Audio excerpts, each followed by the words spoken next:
Hello guys, welcome back to our channel Tania Ghosh লাইফস্টাইলের নতুন একটা ভিডিওতে সবাইকে স্বাগত। আশা করি তোমরা খুব ভালো আছো আর আমিও খুব ভালো আছি। বেশ কিছুদিন আগে মিশো থেকে একটা পার্সেল অর্ডার করেছিলাম। আজ ডেলিভারি দাদা দিয়ে গেল। পার্সেলটা অর্ডার করেছিলাম আমাদের এখানে অষ্টম প্রহর কিছুদিন পরে সেখানে পড়বো তাই। অর্ডার করেছিলাম একটা টু পিস, যেটা আমার খুব ভালো লেগেছিল। আমি যে কি পরিমাণে কেনাকাটা করতে পারি তোমাদের আর কি বলবো। বেশি না বকে চলো টু পিসটা তোমাদের দেখাই। টু পিসের কাপড় কোয়ালিটিটা খুব ভালো এসেছিল, কালারটাও যেমন দেখেছিলাম তেমনই এসেছিল।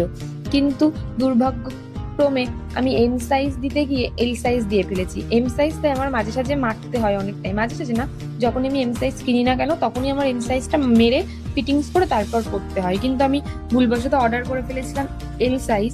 তারপরে আমি ভাবলাম তোমাদেরকে খুলে দেখাই যে মানে কেমন লাগছে আর কি। সেই জন্য আমি গায়েও মানে পরে দেখিনি, আর তোমাদেরকে এমনি সামনেই ধরে দেখাচ্ছি যে জিনিসটা অনেক বড় এসছে। মানে আমার সাইজ যেহেতু এম ও মারতে হয়, কিন্তু এই যে এল সাইজ সেজন্য অনেকটাই বড় এসছে। আমাকে প্রচুর পরিমাণে চাপাতে হবে, জামাটা ভালো করে ফিটিংস করতে হবে। কিন্তু প্যান্টের কোয়ালিটিটা আমার অতটাও ভালো লাগেনি। জামার কোয়ালিটিটা খুব ভালো লেগেছে, প্যান্টের কোয়ালিটিটা অতটাও ভালো আসেনি, কিন্তু বড় এসছে প্যান্টটা খুব।